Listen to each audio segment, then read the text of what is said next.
Hola a todos. Continuando con este video tutorial, vamos a ver el segundo paso de la construcción o desarrollo de nuestra aplicación web. Recordemos que en el primer video generamos un script a partir del modelo de datos que nosotros diseñamos en una herramienta Case. El script generado lo denominamos DDL script inicial. Si lo abrimos, podemos ver la estructura de ese script que se creó.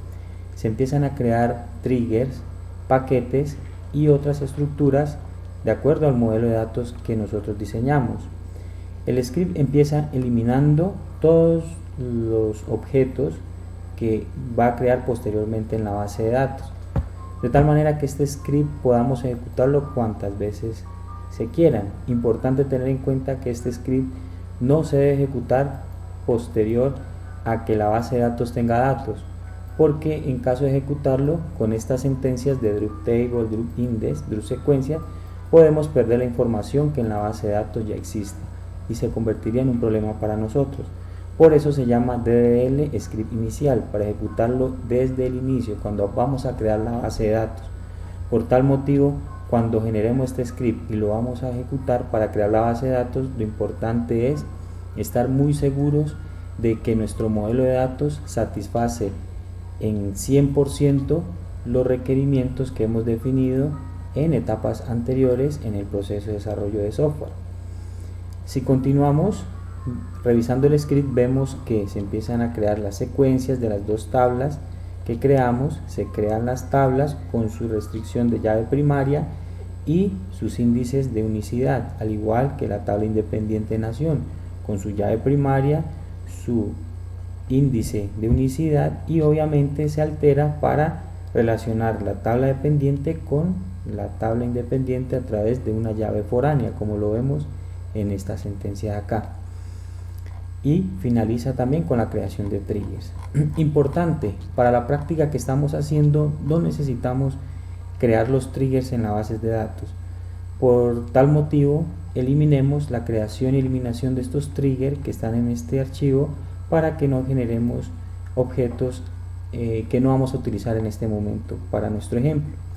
Entonces, desde el principio del archivo nos ubicamos en la eliminación de los triggers, y desde la última eliminación de los triggers, desde aquí seleccionamos hacia arriba para eliminar estas sentencias que no vamos a necesitar para nuestro ejemplo, de tal manera que la primera sentencia sea la alteración de las tablas.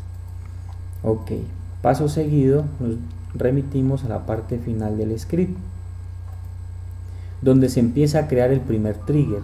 Desde ahí seleccionamos y borramos todo hasta el final del archivo, de tal manera que nuestro archivo queda modificado solamente en la alteración de las tablas, eliminación de índices, eliminación de tablas y posteriormente la creación de cada una de esas estructuras, de esos objetos, las secuencias, tablas, índices y relaciones de llaves foráneas. Eso es lo que hacemos en cuanto a nuestro script de DDL inicial. Lo modificamos, guardamos y cerramos el script. Recordemos nuestro modelo, tenemos dos tablitas, nación y departamento. No perder de vista ese punto. Muy bien, ya teniendo el script inicial, vamos a crear un esquema de usuarios en la base de datos Oracle 10G versión Express, en la cual vamos a crear nuestra base de datos, la cual se conectará a nuestra aplicación web en los siguientes pasos. Para eso tenemos que instalar la versión Express de Oracle, sea 10G o 11G, la que se quiera utilizar. En mi caso vamos a utilizar la versión Express de Oracle 10G. Lanzamos un navegador web para cargar la aplicación web que administra esa base de datos. ¿Cómo accedemos a ella? Con localhost, porque lo tenemos aquí en nuestra máquina. El puerto en el cual se ejecuta, yo lo tengo ejecutado en el puerto 9000 y la instancia de esa aplicación web se llama Apex. Le damos Enter y él nos va a cargar la aplicación web de administración de esta base de datos. Importante tener en cuenta algo aquí.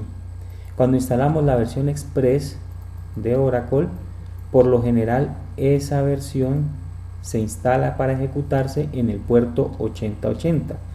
Si recordamos, el puerto 8080 por lo general es el puerto utilizado por el protocolo HTTP, en el cual se lanzan nuestras aplicaciones web, las que nosotros desarrollamos. Esto nos puede generar conflictos, tanto con el servidor de aplicaciones Glassfish como con Apache Tomcat. Entonces, por tal motivo, ese puerto 8080 en el cual se lanza esta aplicación web, hay que modificarlo para que no nos presente ese conflicto. Podemos hacerlo de dos maneras. En el momento de la instalación, podemos, antes de instalar Oracle 10G versión Express, podemos lanzar una aplicación web para que esa aplicación web nos ocupe el puerto 8080 de tal manera que el instalador de Oracle nos diga, el puerto 8080 está ocupado, se diga qué puerto quiere que se ejecute esta instancia de Apex. Entonces en ese momento le podemos dar 9000, 9090, 8081, cualquier otro puerto que esté desocupado. Esa es una forma. La otra forma es, si ya hemos instalado esta versión y nos está ocupando el puerto 8080, podemos ejecutar un comando para poder modificar el puerto.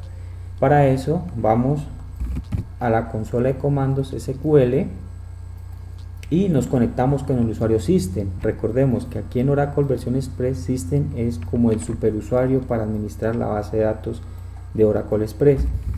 Nos conectamos a System.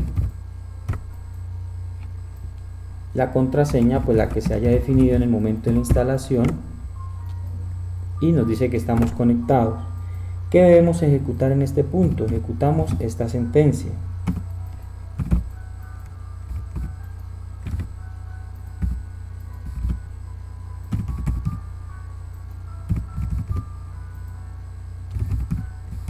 Y entre paréntesis a esta función le pasamos el puerto en el cual queremos que se lance nuestra instancia Apex. Si yo le doy enter ahí, él me va a cambiar el puerto. Si estaba en 8080, me va a establecer que ahora este Apex se lanza en el puerto 9000 con esta sentencia.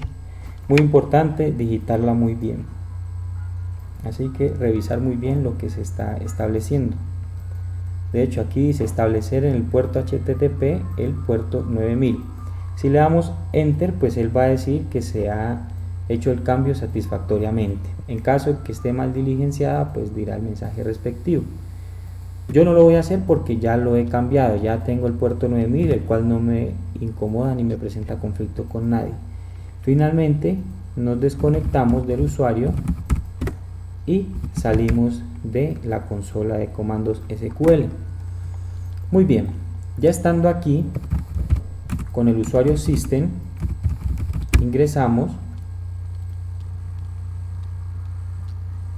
y aquí vamos a crear un esquema de usuario en el cual vamos a ejecutar el script que generamos. No vamos a entrar a navegar en todas estas opciones, para eso será otro video tutorial para profundizar un poco más en esta herramienta. Simplemente vamos a administración, usuarios de la base de datos y creamos un usuario. Lo podemos crear bd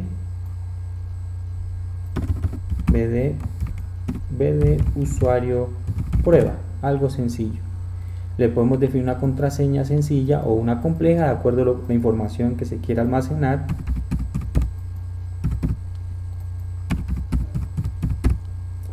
Si queremos que esta contraseña tenga un vencimiento, pues lo podemos establecer aquí, si no la dejamos ahí que sea perpetua. Y decimos que este usuario va a ser DBA y va a tener acceso a todas estas opciones, es decir, va a poder crear tablas, vistas, triggers, secuencias, procedimientos, etc. Es decir, le damos todos los permisos sobre este esquema que estamos creando y le damos crear. De esta manera hemos creado este usuario. Si lo vemos por acá, de usuario prueba, aquí está creado. Este es el primer paso a realizar. El siguiente ya es lanzar nuestro cliente de escritorio sobre el cual vamos a ejecutar el script. Claro que en esta misma aplicación Apex podemos hacerlo a través de la ejecución de comandos, pero es mucho más rápido hacerlo a través del cliente SQL Developer.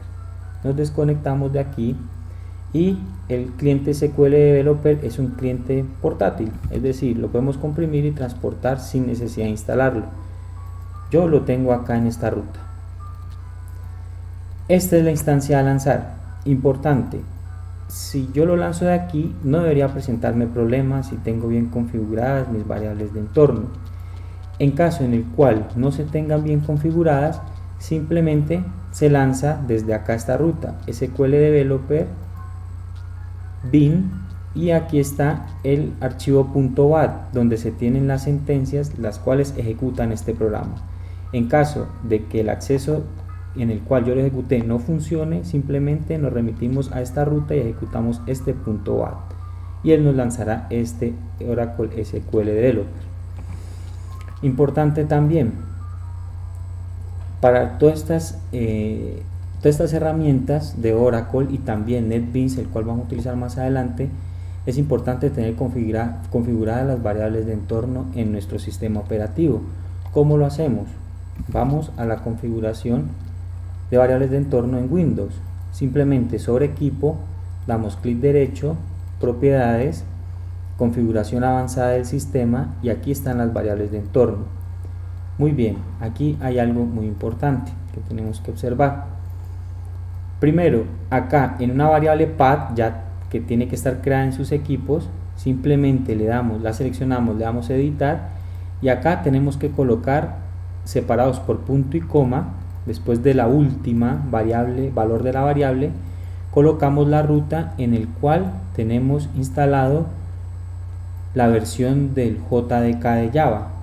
Así lo copiamos, lo pegamos y le damos a aceptar. Eso queda en nuestro path. Hay otras dos variables que ya son personalizadas por el usuario y que debemos crear, son ClassPath y Java Home.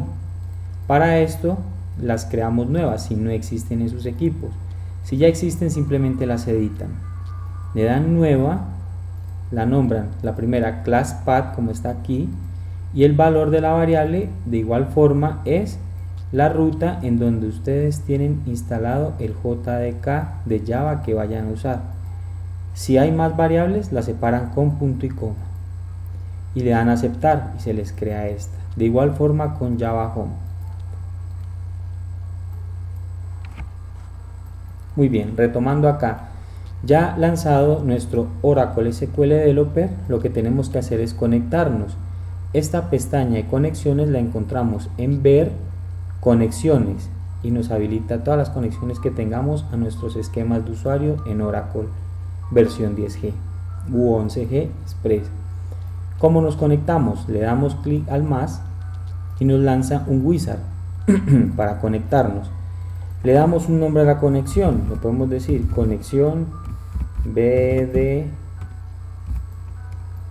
usuario prueba.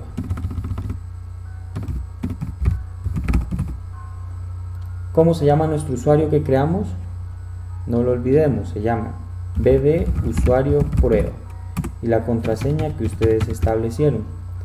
Le dan guardar contraseña y ¿qué hay que hacer? Esto lo dejan quieto y simplemente prueban la conexión, le dan probar.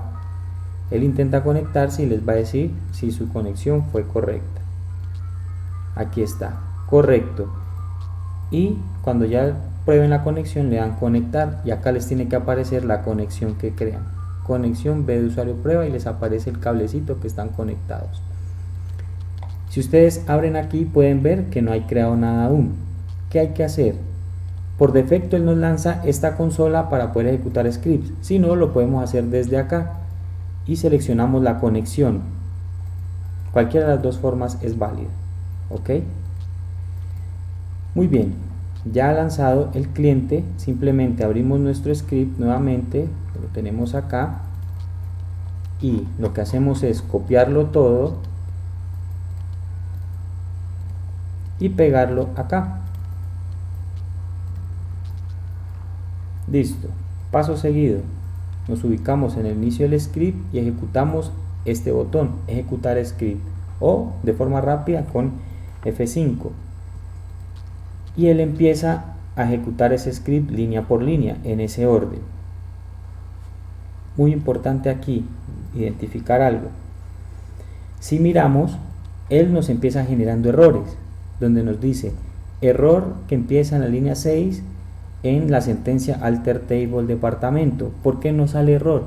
Porque como verificamos, la primera vez que ejecutamos el script, esta tabla no existe, al igual este índice, esta otra tabla y cada una de estas estructuras que tenemos acá. Ninguna existe, por eso nos genera estos errores. Paso seguido, cuando empieza a crear la primera secuencia, ya nos va a decir que se crea correctamente. Secuencia departamento, secuencia nación creada, tabla departamento y así con lo demás. Para verificar que el script está correcto, borramos este resultado y lo ejecutamos por segunda vez. En esta segunda vez ya no nos tiene que salir ningún error, porque ya va a existir una tabla de departamento, un índice que ya se creó. Entonces ahora sí los va a poder eliminar sin ningún problema y posteriormente crearlos. Por eso no nos tiene que salir error. Nos ubicamos nuevamente al inicio del script y ejecutamos. Y ustedes lo pueden verificar que se crea todo perfectamente sin ningún error. Aquí lo podemos corroborar. Todo se crea sin problemas y se altera sin ningún inconveniente. ¿Cómo verificamos esto acá? Seleccionamos la conexión, la refrescamos y esperemos que cargue un poco.